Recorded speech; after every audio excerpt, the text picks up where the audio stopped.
देख नव्या, ये ससुराल वालों के भरोसे ज्यादा रहना मत। माना तेरी शादी तेरे पसंदीदा लड़के से हो रही है, लेकिन इसका मतलब ये नहीं कि उसके घर वाले भी तेरे पसंदीदा हो। ये तुम क्या बेटी को सिखा रही हो? अभी वो उस घर में गई भी नहीं, तुमने उन लोगों के लिए नेगेटिविटी डालना पहले से ही शुरू कर दिया। क्या है पापा, माँ बेटी के बीच की बात है, आप क्यों पढ़ रहे हो? आप अपना काम करो ना। नहीं बेटा, जरूरी नहीं कि हर घर वाले, हर ससुराल वाले नेगेटिव हो। अब देखो, उनका इकलौता बेटा है तो बहू को लेकर उनके भी कई सपने होंगे। वो तुम्हारा अच्छा वेलकम करे, ऐसा भी तो हो सकता है। तुम्हारे लिए उन्होंने भी कई तैयारियां की होगी। माँ बीच में ही पिता को टोकती है। हाय हाय, तैयारियां करी होंगी। बड़ा आपके माँ बाप ने मेरे लिए तैयारियां करी थी ना, अब रहने दो, मुंह मत खुलवाओ मेरा। अरे तो कमी भी क्या रखी थी तुमको? गांव की लड़की थी, शहर की बहू बनाकर लाए थे। क्या क्या नहीं किया मेरे माता पिता ने तुम्हारे लिए।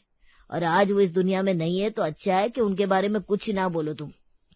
ये बोलकर पिताजी वहां से चले जाते हैं उनके जाने के बाद।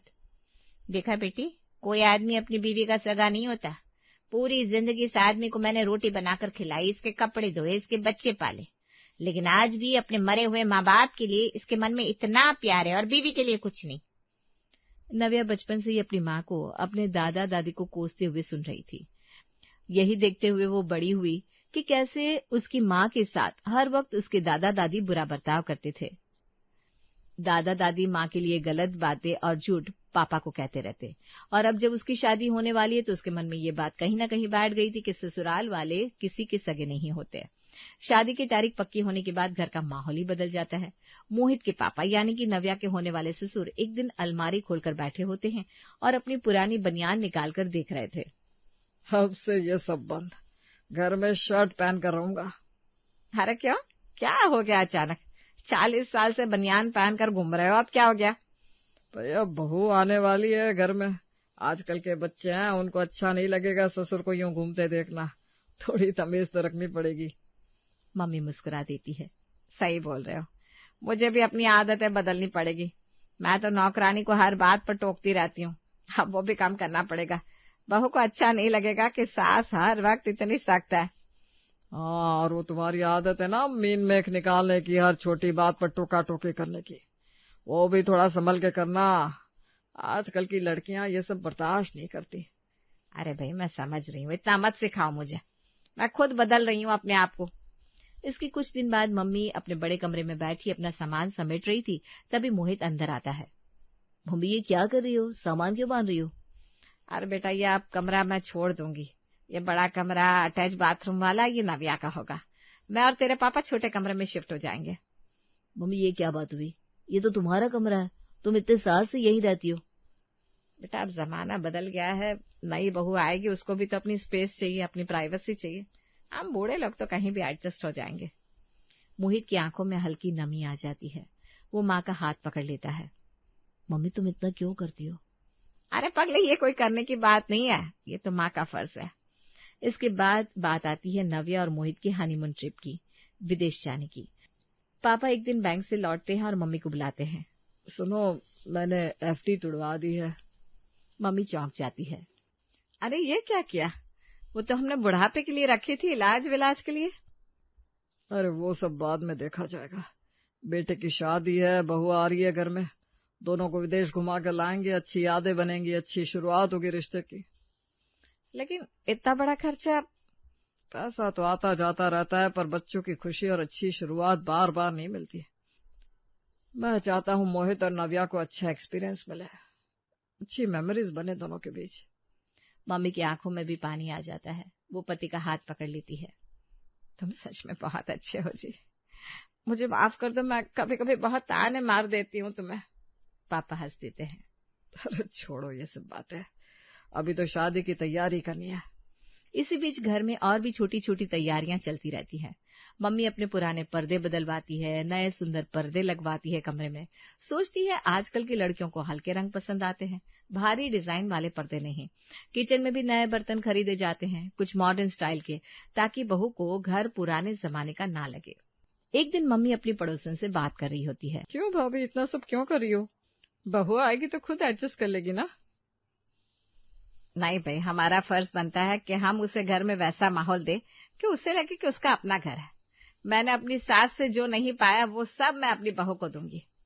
इस तरह शादी से पहले ही मोहित के घर में एक अनकहा प्यार, एक खामोश तैयारी चल रही होती है जिसका अंदाजा नव्या को बिल्कुल नहीं होता। वो तो अपनी माँ की बातों में इतनी उलझी होती है कि उसे लगता है ससुराल वाले कभी अपने हो ही नहीं सकते। बेटा देख तू ना, मैं बस तुझे इतना बोल रही हूँ कि आंखें खुली रखना। लोग ऊपर से कुछ और दिखाते हैं, अंदर से कुछ और होते हैं। हाँ माँ, मुझे पता है, मैं कोई भोली नहीं हूँ। तेरी सास तुझे इतना प्यार दिखा रही है ना, अभी ये सब दिखावा है शुरू में, बाद में असली रंग दिखेगा। सही बोल रही हूँ माँ। शादी के कुछ दिन बाद घर में सीन बदलता है। नव्या ऑफिस से थकी हारी घर लौटती है। घर में खाना नहीं बना होता, सब सामान बिखरा पड़ा होता है। वो गुस्से में सीधा अपने कमरे में चली जाती है और दरवाजा बंद कर लेती है। रात को जब बाहर निकलती है तो देखती है सास बिस्तर पर लेटी हुई है, तबीयत ठीक नहीं लग रही। मम्मी जी, आपकी तबीयत खराब है क्या? मुझे बताया क्यों नहीं? अरे बेटा, कोई खास बात नहीं थी, हल्का सा सर दर्द था इसलिए लेट गई थी। तो फिर खाना किसने बनाया? कैसे हुआ फिर से? तभी ससुर बीच में आ जाते हैं। बेटा, हमने तो बाहर से मंगवा लिया था, तुम परेशान मत हो। नव्या मन ही मन सोचती है, इन्हें लगता है मैं किसी काम की नहीं हूँ। इतनी जल्दी बाहर का खाना मंगवा लिया, मतलब भरोसा ही नहीं है मुझ पर। वो कुछ नहीं बोलती, बस मुस्कुराकर टेबल लगाने लगती है। मन ही मन गुस्सा और शक दोनों बढ़ते हैं। क्या हुआ नव्या, इतनी चुप क्यों? कुछ नहीं, बस थक गई हूँ। अरे बताओ तो सही, मुझे लग रहा है कुछ बात है। मोहित, सच बताओ, मुझे लगता है तुम्हारे मम्मी पापा को मुझ पर भरोसा नहीं है। मम्मी की तबीयत खराब थी तो मुझे बताया तक नहीं। अरे यार, वो तुम्हें परेशान नहीं करना चाहते थे इसलिए नहीं बताया। तुम इतना नेगेटिव क्यों सोच रही हो? नेगेटिव नहीं है, ये सच्चाई है। देखो आगे क्या होता है। अगली सुबह नव्या किचन में जाती है तो देखती है सास पहले से उसके लिए नाश्ता बनाकर रखे हुए है, वही चीजें जो उसे पसंद है। बेटा जल्दी से खा ले, ठंडा हो जाएगा। नव्या मन ही मन सोचती है, ये सब दिखावा है, असली रंग तो अभी देखना बाकी है। वो जानबूझकर नाश्ता छोड़कर ऑफिस के लिए निकल जाती है। सास पीछे से आवाज लगाती रह जाती है, पर नव्या पलटकर देखती तक नहीं। शादी को कुछ महीने बीत जाते हैं। नव्या धीरे धीरे अपने असली रंग में आने लगती है। एक दिन शाम को मोहित ऑफिस से थका हारा आता है। सोफे पर बैठते ही नव्या शुरू हो जाती है, देखो जरा, तुम्हारी माँ ने फिर से फ्रिज में ओट्स भर दिए, एवोकाडो लाकर रखा है। अरे भी जब खाना ही नहीं है ये सारी चीजें तो लाकर रखती क्यों? पैसे क्या पेड़ पर लगते हैं? अरे नव्या, वो तुम्हारे लिए लाई है, तुम्हें पसंद है ना ये सब? हाँ तो मुझे पसंद है, पर घर के बाकी लोग तो खाते नहीं ना, तो मतलब सिर्फ दिखावे के लिए लाकर रखा है कि देखो हम कितने मॉडर्न हैं। मेरे घर में तो कभी ऐसा फालतू खर्चा नहीं होता था। मेरी मम्मी हर पैसे का हिसाब रखती थी। मोहित चुप रहता है, कुछ नहीं बोलता। अगले दिन नव्या की कामवाली छुट्टी पर होती है तो सफाई का जिम्मा नव्या पर आता है। वो झाड़ू लगाते हुए बड़बड़ाती है, अच्छा हुआ इन्होंने छोटा कमरा ले लिया, वरना बड़ा कमरा साफ करने में तो जान निकल जाती। वैसे भी सोच समझ के ही लिया होगा ना छोटा कमरा, ताकि झाड़ू पोछा जल्दी हो जाए। चालाकी में तो कोई इनका मुकाबला नहीं कर सकता। मोहित पास ही खड़ा सुन लेता है। नव्या, क्या बोल रही हो तुम? मम्मी ने वो कमरा तुम्हारे लिए छोड़ा था ताकि तुम्हें बड़ा कमरा मिले, अटैच बाथरूम वाला। इसमें चालाकी कहाँ से आ गई? अरे हाँ, यही तो कहानी सुनाई जाती है सबको। असलियत तो मैं समझ गई हूँ। मेरी मम्मी होती ना तो कभी अपना कमरा नहीं छोड़ती, चाहे कुछ भी हो जाए। मोहित गुस्से में कुछ बोलने वाला था कि तभी बाहर से मम्मी की आवाज आती है और मोहित चुप हो जाता है। एक दिन शाम को मोहित और नव्या हनीमून की फोटो देख रहे होते हैं, तभी नव्या फिर से शुरू हो जाती है, पता है, अगर तुम्हारे मम्मी पापा ये टिकट का पैसा हमें कैश में दे देते तो कितना अच्छा होता। मेरे मम्मी पापा ने कितनी मुश्किल से पैसा जोड़ा था हमारी शादी की विदेश की टिकट के लिए, और वो पैसा भी आखिर में तुम्हारे मम्मी पापा के काम आ गया ना टिकट बुक करने में। नव्या, ये तुम क्या कह रही हो? मेरे मम्मी पापा ने अपनी एफडी तुड़वाई थी हमारी ट्रिप के लिए। उन्होंने अपनी बुढ़ापे की जमा पूंजी लगाई थी। हाँ, वो तो सब कहानियां हैं। असल में तो फायदा उनका ही हुआ। बेटे बहू को घुमा भी दिया और नाम भी कमा लिया कि देखो हमने कितना बड़ा त्याग किया। मेरे मम्मी पापा को देखो, कभी दिखावा नहीं करते, चुपचाप जो करना है कर देते। मोहित अब सच में गुस्से में आ जाता है। बस करो नव्या, हर बात में तुम मेरे माँ बाप को नीचा दिखाने की कोशिश करती हो। तुम्हें पता भी है उन्होंने तुम्हारे आने से पहले क्या क्या किया है इस घर में? क्या क्या किया है बताओ ना, मुझे तो कुछ दिखता नहीं है। मोहित कुछ बोलने वाला होता है तो रुक जाता है। उसे माँ की बात याद आ जाती है और वो रुक जाता है। रात को मोहित अपनी मम्मी के कमरे में जाता है, परेशान सा बैठ जाता है। क्या हुआ बेटा, इतना परेशान क्यों दिख रहा है? मम्मी, नव्या रोज कुछ न कुछ बोलती रहती है आपके और पापा के बारे में। आज कह रही थी आप लोगों ने हमारे लिए कुछ नहीं किया, जो कुछ किया वो सिर्फ उसके मायके वालों ने किया। मुझसे बर्दाश्त नहीं होता मम्मी, मन करता है सब सच बता दूं उसे कि आपने कितने सेक्रीफाइस किया है। मम्मी मुस्कुराकर मोहित का सिर सहला देती है। बेटा कोई बात नहीं, नई लड़की है, नए घर में आई है, उससे अभी वक्त लगेगा समझने में, तो परेशान मत हो। और सुन, उसे ये मत बताना कि हमने क्या क्या छोड़ा है उसके लिए। जो प्यार से किया है वो जताने के लिए नहीं किया। लेकिन मम्मी वो हर बात में अपने मायके वालों की तारीफ करती है और आपकी बुराई, ये तो गलत है ना। अरे बेटा, हर लड़की को अपना घर सबसे अच्छा लगता है, ये कोई गलत बात नहीं है। बस थोड़ा वक्त लग रहा है उसे यहाँ अपनापन महसूस करने में, तू धीरज रख। मोहित मन महसूस कर रह जाता है, पर मम्मी की बात मानकर चुप रहने की कोशिश करता है। लेकिन नव्या की ये आदत कम होने के बजाय बढ़ती चली जाती है। अब तो छोटी छोटी बातों पर भी ताने मारने लगती है। एक दिन खाना खाते वक्त सास ने कोई नई डिश बनाई होती है। नव्या चुपके से मोहित के कान में कहती है, देखो मेरी मम्मी के हाथ का खाना कितना अलग होता था, इतना स्वाद कभी नहीं आता यहाँ का खाना। मोहित चुपचाप खाना खाता रहता है, अंदर ही अंदर घुटता रहता है, पर माँ की सीख याद करके कुछ नहीं बोलता। घर में रिश्तेदारी की एक शादी पड़ती है। सुबह से ही घर में तैयारियों की हलचल होती है। सास और नव्या दोनों तैयार हो रही होती है। नव्या अपने गहनों का डिब्बा खोलती है, अंदर से एक पतली सी चेन निकालती है, मुंह बना लेती है। ये क्या, इतना पतला हार, इसमें तो कुछ लगेगा ही नहीं। तभी सास तैयार होकर बाहर आती है। गले में भारी सा सोने का हार पहना होता है, पुराने जमाने का, पर खूबसूरत। नव्या की नजर उस पर पड़ती है, मन ही मन झल भुन जाती है। रात को जब मोहित के साथ कमरे में होती है तो शुरू हो जाती है, देखा तुमने, तुम्हारी माँ का हार कितना भारी था और मेरे पास ये पतली सी चेन। मेरी माँ ने तो अपने सारे अच्छे गहने मेरे लिए रख छोड़े। कहती है बेटी की शादी में सब कुछ बेटी का, पर तुम्हारी माँ को देखो, बड़े बड़े गहने खुद पहनकर घूम रही है, बहू को देने का तो नाम ही नहीं है। संयोग से सास दरवाजे के पास से गुजरी होती है, ये बात सुन लेती है, कुछ नहीं बोलती, चुपचाप अपने कमरे में चली जाती है। थोड़ी देर बाद वो अपने गले से वो भारी हार उतारती है, एक छोटे से मखमली डिब्बे में रखती है और नव्या के कमरे का दरवाजा खटखटाती है। बेटा ये ले, मैं तो तेरे पास लाने ही वाली थी, बस सोच रही थी शादी में पहनकर एक बार खुद पहन लूं, फिर तुझे दे दूंगी, पर तू तो अभी ही मांग बैठी। नव्या हैरान होकर हार का डिब्बा पकड़ लेती है, कुछ नहीं बोल पाती। सास मुस्कुराकर वापस चली जाती है। मोहित ये सब कोने से देख रहा होता है। उसकी आंखों में मां के लिए एक अजीब सा सम्मान उमड़ पड़ता है। अगले दिन शादी के फंक्शन में नव्या के गले में वो भारी चमचमाता हार होता है। हर कोई तारीफ करता है, पर सास का गला बिल्कुल खाली होता है। फंक्शन में मौजूद रिश्तेदार टोकने लगते हैं, अरे भाभी, आपने तो गले में कुछ पहना ही नहीं, इतनी अच्छी साड़ी है और गला बिल्कुल खाली। सास हंसकर टाल देती है, अरे बस यूं ही मन नहीं किया आज।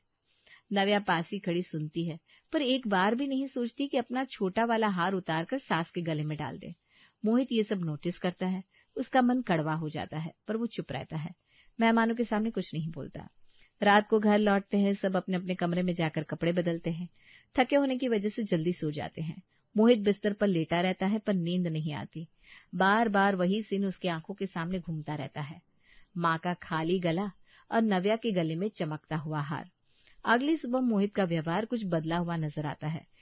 शाम को नव्या ऑफिस से थकी हारी घर लौटती है तो सीधा अपने कमरे की तरफ जाती है। दरवाजा खोलती है तो चौंक जाती है, ये तो वो बड़ा कमरा नहीं है, सामान भी नहीं दिख रहा उसका। वो भागकर छोटे कमरे में जाती है, देखती है उसका सारा सामान वहां शिफ्ट किया हुआ है। ये क्या हो गया, मेरा सामान यहाँ क्यों है, मेरा कमरा कहाँ गया?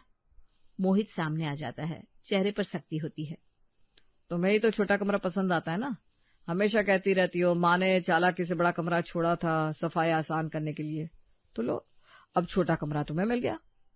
लेकिन इसमें तो सांस लेने में भी दिक्कत होती है, इतना छोटा है, यहाँ तो सफोकेशन होता है मुझे।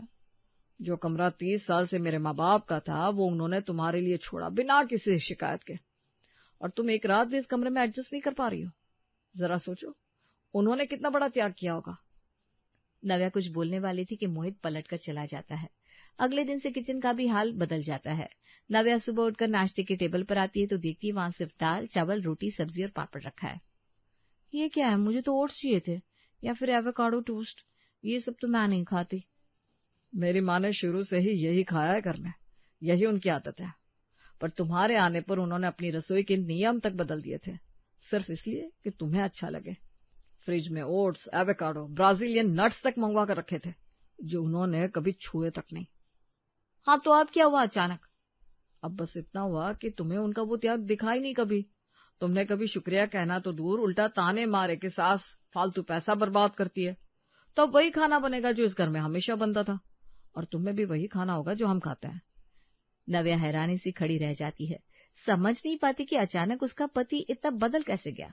मन ही मन गुस्सा भी आता है पर कुछ बोल नहीं पाती। नव्या शाम को अपनी अलमारी खोलती है, गहनों का डिब्बा टटोलती है।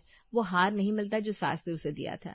घबराकर बाहर निकलती है तो देखती है सास ससुर बड़े बड़े सूटकेस लेकर तैयार खड़े हैं। ये सब कहाँ जा रहे हो आप लोग? बेटा हम विदेश जा रहे हैं, मोहित ने भेजा है हमें घुमाने। नव्या का पारा चढ़ जाता है, मोहित की तरफ मुड़ती है। इतने पैसे कहाँ से आए अचानक? पूछा तक नहीं मुझसे? मैंने ऑफिस से लोन लिया है मम्मी पापा को विदेश भेजने के लिए। लोन लिया बिना बताए? और मेरा हार कहाँ है, वो बड़ा वाला जो मम्मी जी ने मुझे दिया था? वो हार मैंने मम्मी को वापस कर दिया, अब वो हार मम्मी के पास ही रहेगा। नव्या एकदम रोने लगती है। ये क्या हो रहा है? मेरा हार मुझे बिना पूछे लोन, ये सब क्या तरीका है? मोहित उसके सामने बैठ जाता है, आवाज शांत पर पक्की होती है। बैठो यहाँ, आज मैं तुमसे कुछ कहना चाहता हूँ। तुम हमेशा कहती हो कि सैक्रिफाइस सिर्फ लड़की करती हैं, अपने माँ बाप का घर छोड़कर। सच है, ये बड़ा त्याग है, पर यह भी सच है कि जिस घर में लड़की आती है वहां के लोग भी अपनी पूरी जिंदगी बदल देते हैं। नव्या चुप हो जाती है, आंसू पोंछती है। मेरे पापा 30 साल से बनियान पहनकर घर में घूमते थे, अपनी मर्जी से अपने घर में। तुम्हारे आने से पहले उन्होंने वो आदत बदल दी, सिर्फ इसलिए कि तुम्हें अच्छा लगे। मेरी माँ जैसे हर चीज अपने तरीके से परफेक्ट चाहिए होती थी, हर बात पर टोकती थी नौकरानी को, उसने भी अपने आप को बदला, अपना बड़ा कमरा छोड़ दिया जो 30 साल से उनका था। नव्या नजरें नीची कर लेती है। और हाँ, वो हार जो मम्मी ने तुम्हें दिया था शादी की रात, वो कोई मामूली हार नहीं है। वो हार मेरी माँ का सबसे प्यारा गहना था, उनकी शादी का हार। एक वक्त था जब घर में पैसों की बहुत तंगी थी, तब उसी हार को गिरवी रखकर मम्मी पापा ने मुझे पढ़ाया था। बड़ी मुश्किल से बाद में वो छुड़वाया था हार, फिर भी वो हार तुम्हें दे दिया बिना एक पल सोचे। सुगंधा की आंखों से आंसू बहने लगते हैं। मुझे नहीं पता था ये सब। तुम्हें पता ही नहीं चलने दिया कभी, क्योंकि जो सैक्रिफाइस प्यार से किया जाता है वो जताया नहीं जाता। तुम रोज कहती थी ना तुम्हारे माँ बाप ने सब कुछ किया, मेरे माँ बाप ने कुछ नहीं किया। पर सच ये है कि सैक्रिफाइस सिर्फ वो नहीं होता जो घर छोड़कर आया जाए। सैक्रिफाइस वो भी होता है जब कोई अपनी पूरी जिंदगी की आदतें, अपना कमरा, अपना पसंदीदा गहना, अपनी शांति, सब कुछ बदल दे, सिर्फ इसलिए कि घर में आने वाला नया सदस्य खुश रहे। सुगंधा उठकर मोहित के गले लग जाती है, फूट फूट कर रोने लगती है। मुझे माफ कर दो मोहित, मैं सच में बहुत गलत थी। मुझे सिर्फ अपना ही त्याग दिखता रहा हमेशा। मोहित उसके सिर पर हाथ रखता है। कोई बात नहीं, अब समझ गई ना तुम। बस याद रखना, हर घर में सैक्रिफाइस दोनों तरफ से होता है, बस दिखता एक तरफ का ही है। नव्या आंसू पोंछते हुए सास ससुर के पास जाती है, दोनों को गले लगाती है। मम्मी जी, पापा जी, मुझे माफ कर दीजिए, मैं आपके त्याग को कभी समझ ही नहीं पाई। सास मुस्कुराकर उसका माथा चूम लेती है। कोई बात नहीं बेटा, आप समझ गई ना, यही बात है। रिश्ते वक्त के साथ ही समझ आते हैं। रोहित की शादी को अभी सिर्फ 15 ही दिन हुए थे। आज पहली बार शारदा देवी अपने भाई रामप्रसाद के घर आई थी। चेहरे पर उदासी थी, आवाज में दर्द और हर बात में अपनी नई बहू की शिकायत। अरे शारदा, आ गई तू? चल पहले अंदर आ, कितने दिनों बाद आई है। क्या बताऊं भैया, अब पहले जैसे फुर्सत कहाँ रही। अरे अभी तो बहू आई है घर में, अब तो तुझे आराम ही होगा ना। आराम? मेरी किस्मत में आराम लिखाई कहाँ है। अरे क्या हुआ, सब ठीक तो है ना? बस भैया, ठीक ही समझ लो, ठीक ही है। अरे ऐसा क्या हुआ, सीधी बात बता शारदा, आखिर बात क्या है? अरे भैया, अब अपने घर की क्या ही उड़ाना, तुम तो अपने हो, तुमसे क्या छुपाना। लेकिन क्या जीजी, अब बताओ भी आखिर क्या बात है। अरे भाभी, अब क्या ही कहूँ, इतनी मन्नतों से बहू आई और वो भी निरी खर्चीली निकली। अरे अभी तो शादी को 15 दिन हुए हैं। हाँ वही तो, अभी तो बस 15 ही दिन हुए हैं और उन्हीं दिनों में उसने तो मेरी कमर ही तोड़ दी भाभी। अरे ऐसा क्या मांग लिया उसने? कभी कहती है नई साड़ी चाहिए, कभी कहती है सोने की अंगूठी चाहिए, कभी कहते हैं घूमने चलो। हैं? सही में? इतनी जल्दी? हाँ, हाँ और क्या, मैं तो भैया समझा समझा कर थक गई हूँ। अरे तो रोहित कुछ नहीं कहता? अरे भैया क्या बताऊं, अब तो बेटा भी अपनी बीवी की ही सुनता है, अब भला मेरी सुनने वाला कौन है। अरे जीजी देखो, नई नई उम्र है, धीरे धीरे समझ जाएगी। अरे भाभी समझ जाएगी। अरे वो तो कह रही थी मम्मी जी, मामी जी के पास जो लाल बनारसी साड़ी है मुझे भी बिल्कुल वैसे ही चाहिए। अरे उसे वो साड़ी पसंद आ गई। हाँ भाभी, बड़ा मन लगा लिया उसने उस साड़ी पर। अरे जीजी इसमें कौन सी बड़ी बात है, बहू भी तो अपनी बेटी जैसी होती है, दिला देती है एक उसे भी। अरे जीजी यकीन नहीं मानोगे, इतनी जगह ढूंढ ली लेकिन उसे बिल्कुल तुम्हारी साड़ी जैसी चाहिए, मिल ही नहीं रही। अरे तो इसमें इतनी कौन सी बड़ी बात है? अरे कमला निकाल दे साड़ी, अगर हमारी भांजी बहू को पसंद है तो दे दे। हाँ हाँ अभी लाई। कमला अंदर जाकर अपनी वही बनारसी साड़ी लेकर आती है। ये लो शारदा जीजी, हमारी तरफ से बहू को प्यार। अरे नहीं नहीं भाभी, रहने दो, क्या जरूरत है। अरे रख ले शारदा, अपनी ही बहू के लिए दे रहे हैं, आखिर बहू बेटी से कम थोड़ी ना होती है। अरे चलो ठीक है भैया, जब इतना कह ही रहे हो तो रख लेती हूँ, नेहा बहुत खुश हो जाएगी। हाँ जीजी, बहू बेटियों की खुशी में ही तो हमारी खुशी है। शारदा देवी साड़ी लेकर अपने घर लौट आई। घर के अंदर आते ही उन्होंने इधर उधर देखा, फिर सीधे अपने कमरे में जाकर अलमारी खोली। वहीं पहले से कई सारी महंगी साड़ियाँ, क्रॉकरी और गिफ्ट रखे हुए थे। तभी उनकी बहू नेहा वहां आई। मम्मी जी आ गई आप, मैं आपके लिए चाय बना दूं? हाँ हाँ बना दे, वैसे भी बहुत थक गई हूँ मैं। जी मम्मी जी, बस अभी लाई। हे भगवान, अगर इसने साड़ी देख ली ना तो सवाल पर सवाल करेगी, बाप रे। शारदा जी जल्दी से नई बनारसी साड़ी अलमारी में रखकर ताला लगा देती है। तभी उनके पति कमरे में आते हैं और साड़ी देखकर हैरान होकर पूछते हैं। अरे शारदा, ये नई साड़ी कहाँ से ले आई? अरे जी, वो बस भैया के घर से लाई हूँ। शारदा गलत बात है ये। गलत वलत कुछ नहीं, घर की चीज घर में ही तो रहेगी। घर में रहेगी लेकिन जिसके नाम पर लाई हो उसके पास तो होनी चाहिए। अरे रहने दीजिए, इससे क्या जरूरत है इतनी महंगी साड़ी पहनने की, 2 दिन में खराब कर देगी। इतने में नेहा चाय लेकर आती है। पापा जी चाय। हाँ लाओ बेटा, खुश रहो। लीजिए मम्मी जी आपकी चाय, वैसे आप थक गई होंगी तो मैं खाना भी लगा दूं क्या? हाँ लगा दे, और सुन आज दाल में घी थोड़ा कम डालना। जी मम्मी जी। नेहा चुपचाप रसोई में चली जाती है और उसी शाम शारदा देवी अपने भाई रामप्रसाद को फोन लगाती है। हाँ शारदा, पहुंच गई घर? हाँ पहुंच तो गई भैया, लेकिन क्या बताऊं। अरे अब क्या हुआ, बहू को साड़ी पसंद नहीं आई क्या? अरे नहीं भैया, वो बात नहीं है, बस वो बहू सुबह से कह रही है कि घर का राशन अच्छा नहीं लग रहा। है? राशन अच्छा नहीं है? अरे अब भला राशन में अच्छा बुरा कैसे? अरे भैया तुम तो हमारे घर की हालत जानते हो, लेकिन ये बहू तो कहती है अच्छे वाले बासमती चावल चाहिए, बढ़िया घी चाहिए, काजू बादाम चाहिए। अब मैं कहाँ से लाऊं इतना सब। अरे तो इसमें परेशान होने वाली क्या बात है? भैया खर्चा इतना बढ़ गया है कि समझ नहीं आ रहा कैसे चलाऊं। अरे तो इसमें दिल छोटा करने वाली कौन सी बात है शारदा? तुम्हारे भाई के पास किसी चीज की कमी है क्या? कल ही अमित पूरा राशन लेकर तुम्हारे घर आ जाएगा। अरे नहीं नहीं भैया रहने दो, हम देख लेंगे। अरे चुपचाप रख लेना बहन के लिए, अब हम इतना भी नहीं करेंगे क्या? भगवान तुम्हें हमेशा खुश रखे भैया। अगले दिन सुबह सुबह अमित अपनी पत्नी कविता के साथ राशन लेकर बुआ जी के घर पहुंचा। अरे बुआ दरवाजा खोलो, पूरा राशन लेकर आए हैं।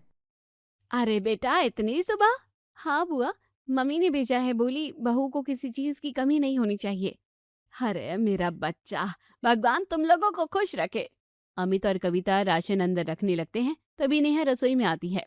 अरे भैया भाभी आप लोग आइए ना। हाँ हाँ हाँ, कैसी हो नेहा? मैं तो बिल्कुल ठीक हूँ। लो भाभी, ये सारा राशन आपके लिए। मेरे लिए? अरे हाँ बेटा अंदर रख दो, बहू बाद में देख लेगी। लेकिन मैंने तो। नेहा जा चाय बना। जी मम्मी जी। नेहा रसोई में चली जाती है। तभी अरे बुआ जी, भाभी तो बड़ी सीधी लगती है। हाँ सामने से तो सब सीधे ही लगते हैं। अरे बुआ, अब क्या कर दिया इन्होंने? अरे बेटा कल रात से कह रही है कि अब घर में पुराना टीवी नहीं चलेगा। है पुराना टीवी? अब क्या नया टीवी चाहिए? अरे बेटा क्या बताऊं, कहती है सबके घर में बड़ा टीवी है, हमारे घर में भी लगवाइए। अरे लेकिन अभी तो शादी में इतना खर्च हुआ है। हाँ वही तो, मैं भी यही समझती हूँ। बुआ अगर टीवी की इतनी जरूरत है तो बता देना। नहीं बेटा, कैसे कहूँ क्या कहूँ अब, भैया सुनेंगे तो दिल दुखेगा उनका। ठीक है बुआ, हम पापा मम्मी को नहीं बताएंगे, आप चिंता मत करना। अमित और कविता चले जाते हैं और अगले दिन एक बड़ा सा 56 इंच का टीवी शारदा जी के घर आ जाता है। लेकिन इस बारे में शारदा जी के भाई भाभी को पता नहीं था। लेकिन सबकी नजरों में बुआ जी की बहू लालची जरूर बन गई थी। खैर राशन वाली बात को अभी 4-5 दिन ही हुए थे। एक दोपहर फिर शारदा देवी अपने भाई रामप्रसाद के घर पहुंच गई और इस बार पहले से ज्यादा चिंता लेकर। अरे शारदा जी कैसे आना हुआ, आओ बैठो, अभी चाय बनाती हूँ। रहने दे भाभी, आज चाय पीने का मन नहीं कर रहा।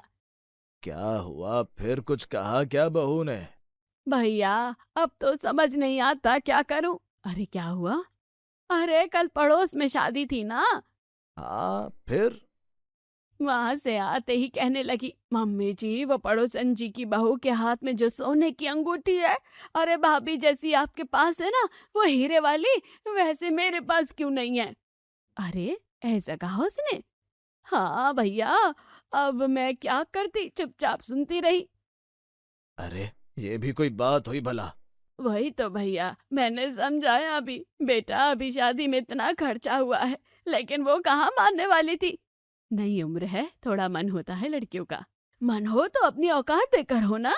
हाँ बात तो सही है। सुन कमला, तेरे पास जो नई सोने की अंगूठी रखी है वो ले आ। अगर हमारी बहू की खुशी उससे पूरी हो जाए तो क्या बुरा है। अरे नहीं भैया, मैं कैसे ले सकती हूँ, बहू बेटी का घर है। अरे चुपचाप रख ले, बहन के लिए इतना भी नहीं करेंगे क्या? और बहू बेटे को कुछ पता नहीं चलेगा, चिंता मत कर। कमला अंदर जाती है और डिब्बा लाकर शारदा देवी को थमा देती है। शारदा देवी बेचारी खुशी खुशी घर से निकल जाती है। ऐसे ही समय बीतता गया। अब तो शारदा देवी जब भी अपने भाई के घर आती, कोई ना कोई नई परेशानी साथ में लेकर जाती। एक बार कमला जी मायके गई हुई थी और शारदा जी अपने मायके पहुंची।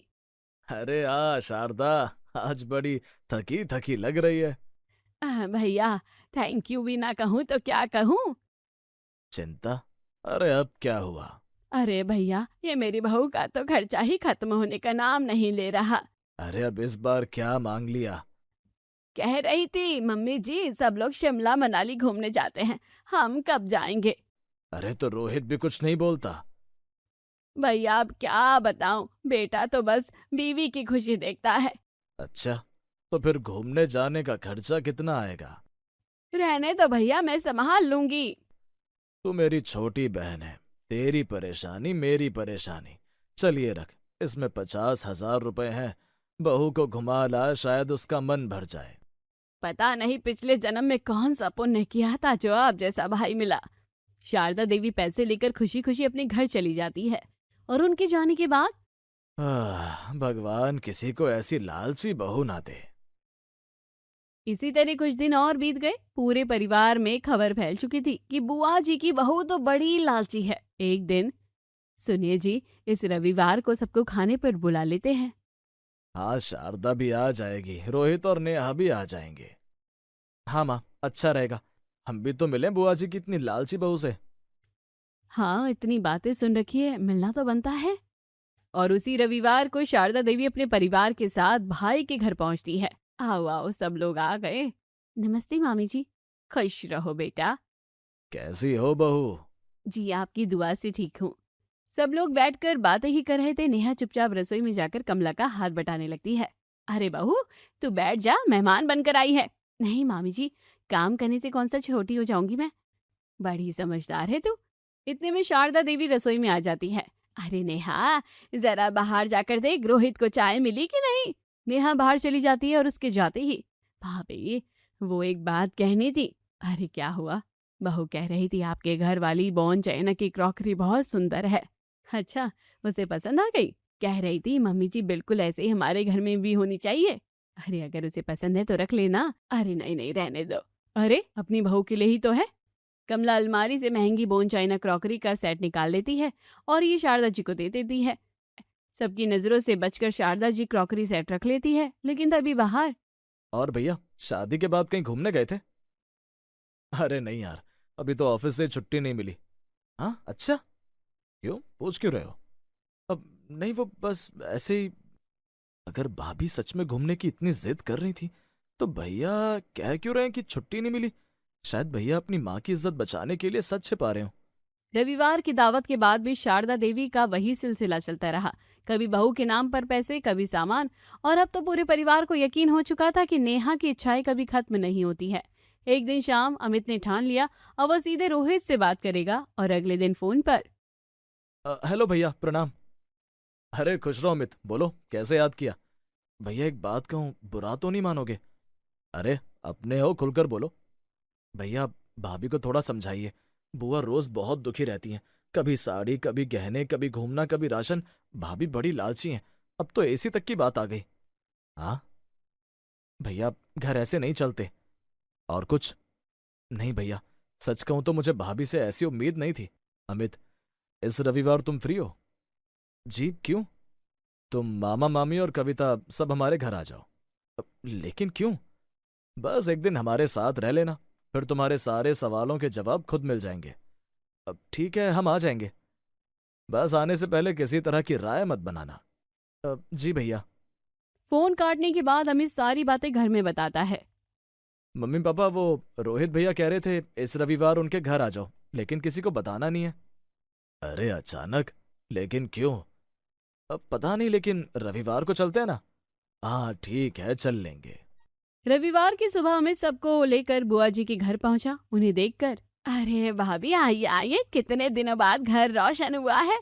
सोचा आज पूरा दिन तेरे साथ बिताते हैं। और बुआ के हाथ का खाना भी खा लेंगे। खाना तो आज मेरी बहू बनाएगी। नमस्ते मामी जी। नमस्ते भैया भाभी, खुश रहो। आइए आइए, सब लोग बैठिए। नेहा, सबके लिए चाय बना दे। जी मम्मी जी। और हाँ, साथ में गर्मा गर्म पकोड़े भी बना देना। जी मम्मी जी। नेहा रसोई में चली जाती है, तभी, अरे शारदा, बहू को भी हमारे साथ बैठने दे। अरे भाभी, इसे बैठने की आदत पड़ गई ना, फिर काम कौन करेगा? नेहा, मैं मदद करा दूं? नहीं भाभी, आप बैठिए, मेहमान काम नहीं करते। और तुम? मैं तो इस घर की ही बहू हूँ। तभी बाहर, शारदा, नया एसी लग गया? हाँ भैया, बड़ी मुश्किल से लगवाया है। चलो अच्छा हुआ, बहू भी आराम से रहेगी। हाँ, अब इसकी जिद पूरी हो गई। तभी नेहा चाय लेकर आती है। लीजिए मम्मी जी। खुश रहो बेटा। भैया चीनी कम रखी है, पिछली बार आपने कहा था ना ज्यादा मीठी नहीं पीते। अरे तुम्हें याद है? अपने लोगों की बातें कौन भूलता है। अजीब है, इतनी छोटी छोटी बातें याद रखती है। इतने में शारदा देवी फिर आवाज लगाती है। नेहा, रसोई समेटी या नहीं? अभी करती हूँ मम्मी जी। पहले काम खत्म कर, फिर इधर उधर बैठना। जी मम्मी जी। नेहा पूरा दिन रसोई में लगी रहती है। उसे देखकर, सुबह से देख रही हूँ भाभी 1 मिनट भी बैठी नहीं है। हाँ, काम तो बहुत कर रही है। अरे काम करेगी तभी तो खर्चे पूरे होंगे। शाम होने वाली थी। कमला और कविता आज रात वहीं रुकने वाले थे। पूरे दिन नेहा काम करते हुए थक चुकी थी। नेहा बेटा, जरा मेरे साथ कमरे में चलना। जी मामी जी। दोनों कमरे में जाती है। वो लाल बनारसी साड़ी पहनकर दिखाना, जो मैंने तेरे लिए भेजी थी। कौन सी साड़ी मामी जी? अरे वही, शादी के बाद शारदा जो ले गई थी। मामी जी, मेरे पास तो ऐसी कोई साड़ी नहीं है। क्या मतलब? मुझे तो आपने कभी कोई साड़ी नहीं दी। अच्छा, और वो सोने की अंगूठी? कौन सी अंगूठी? जो तेरे लिए भेजी थी। मामी जी, मेरे पास तो शादी की अंगूठी के अलावा और कुछ भी नहीं है। भाभी, एसी तो आपने लगवाया था ना? नहीं भाभी, वो तो मम्मी जी कह रही थी कि बहुत गर्मी है इसलिए लगवा लेते हैं। और घूमने? मुझे तो घर के काम से ही फुर्सत नहीं मिलती, घूमने कब जाऊंगी? राशन? कौन सा राशन जो हर महीने? मामी जी, मुझे तो ये भी नहीं पता कि घर का राशन कौन लाता है। कमला और कविता एक दूसरे का चेहरा देखने लगती हैं। उसी समय मोहन लाल आते हैं और शारदा की अलमारी खोलते हैं और अंदर वही बनारसी साड़ी, सोने की अंगूठी, dinner set, bone China crockery, सब कुछ रखा होता है। उसे देखकर, बुआ ये सब, मतलब भाभी ने कभी कुछ मांगा ही नहीं? मुझे तो इन सब चीजों के बारे में पता भी नहीं था। शारदा, तूने अपनी ही बहू को बदनाम किया। अरे, हमें भी झूठ बोलती रही। मैंने बहुत समझाया था, लेकिन इन्होंने मेरी एक नहीं सुनी। माँ, आपने सिर्फ सामान नहीं लिया, आपने मेरी पत्नी की इज्जत भी छीन ली।